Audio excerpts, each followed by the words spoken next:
Hey guys, this is Salvatore from Queens, a friend of Rocco's from Growing Up Italian. Hope you're all doing well, staying safe. We're trying to do our part here and avoid going to grocery stores if we don't have to go. So to have fresh bread every day, we just decided to start making on our own. I have never made bread before. This is now my third time doing it. It came out pretty good the last couple times. We'll see how this one goes, but it's very, very simple. The recipe said a 4-year-old could do it. It is dead honest true. So give it a shot. It takes 5 minutes to set it up, and then it'll just sit overnight. You throw it in the oven. It's real simple. You'll have fresh bread. You can repeat this every couple days. Make sure you always have fresh bread on the table, which is a necessity in times like this. All right, thanks for watching. All right, so as you'll see, this ingredient list can't be any easier. We just got a couple of different types of flours. I like to mix the regular with the whole wheat. Gives it a better full-bodied taste. We've got the salt, some instant yeast, and water, and that's really it. It's just a matter of combining the dry, adding in the water, and letting it do its rise, and then we'll put it in the oven. I'll show you how to do it. All right, so we got to start with the dry ingredients first. Just got to take 2 cups of the regular all-purpose flour or bread flour, whatever you got. That's 1.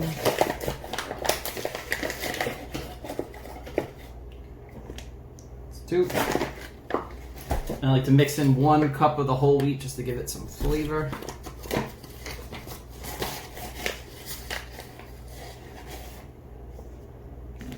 Put this in any sort of bowl. I prefer the metal just because the dough. Next we are just going to add the salt, 1.5 teaspoons.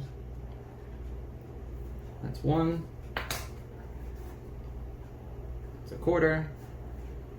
And there's another quarter. That's it for the salt.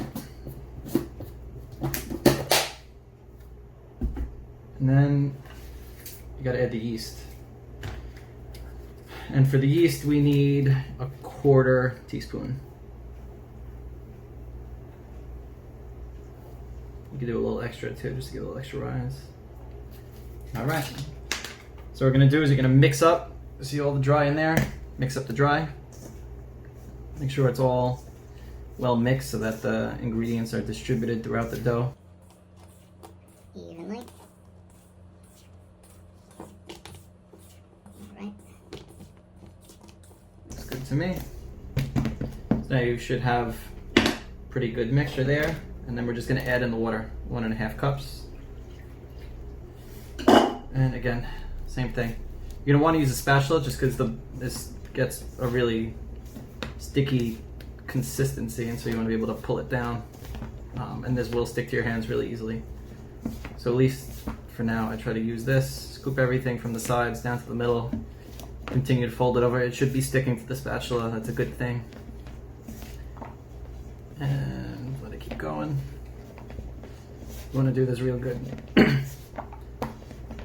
Turning it. I just keep folding over on itself. You can see the texture there. It's kind of stringy or whatever, sticky. Keep folding it over on itself, and then at the very end, just wash your hands with some water, just to avoid it sticking to your fingers. And then I'm just going to shape this thing into a ball. Let's get this thing off. All right, and then with watered hands, just pull this dough down to the middle. You don't need to knead. This is the Jim Leahy no-knead dough recipe, so you don't need any special equipment, no kneading, nothing. Just pull all the dough to the middle. Once you get it off the sides, make sure you form a nice little ball with this.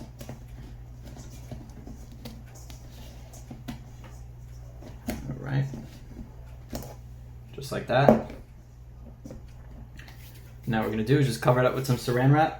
That way it's covered nicely, and then we're going to put it up on the fridge. All right, so we have that covered up nicely with some plastic wrap. If you have a lid, use that instead. You want to make sure it's airtight, and you also want to make sure that the humidity is trapped in there, because that's what's going to help it rise. We're going to cover this up with a towel, just as a little added level of protection. And we're just going to take this and toss it up on top of the fridge.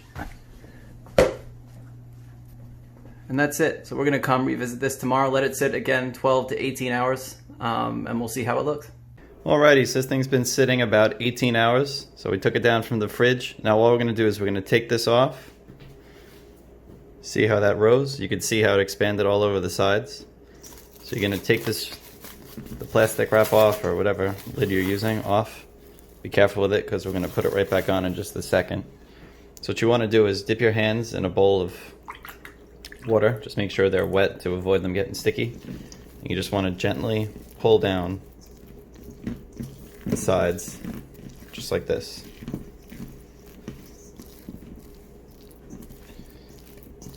It's getting sticky. Got some more.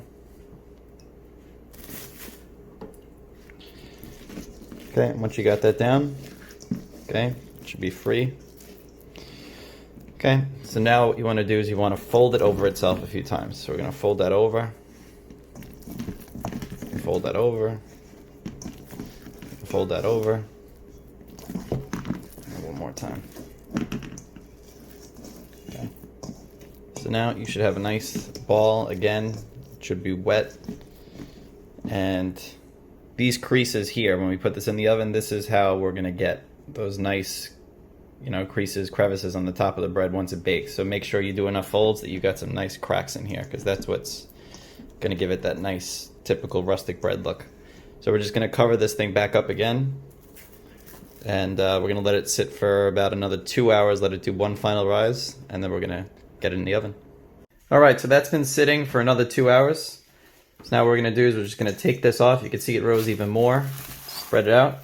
You can see the seam there. That's where all the air is going to come out. Get those nice crevices when it bakes. We're going to take some flour and be fairly generous with it. Just flour this whole thing. Pat it in. Make sure you get it in those crevices to stop it from sealing up. Alright, and that's pretty much ready to go. So now what we have to do is you're going to take something like this, a Dutch oven, or you could even use a casserole dish, anything that could go in the oven but has a lid. You need to have a lid. It's going to bake. We're going to take this. Once this is preheated, chuck the dough in. It's going to cook there for about 30 minutes. I'm going to take the lid off, cook it another 10 to 15 until it's golden brown, and that's it. So right now we're going to get the oven ready to 475 with this pot in there. So we want both the Dutch oven and the oven to be at 475. So once that beeps, we're going to get this dough into the Dutch oven and into the oven for 30 minutes.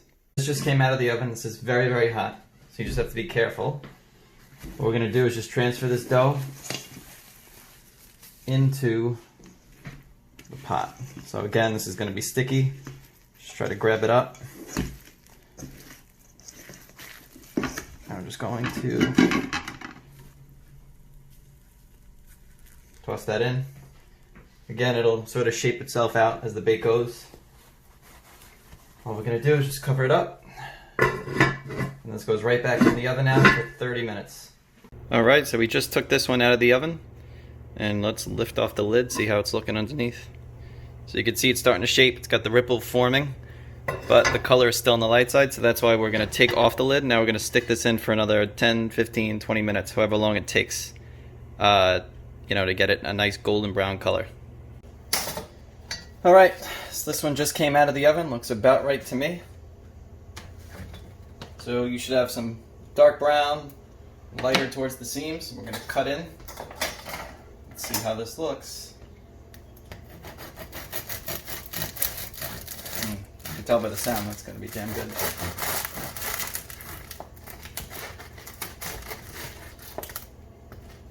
It is steaming like crazy. Didn't take but too much work.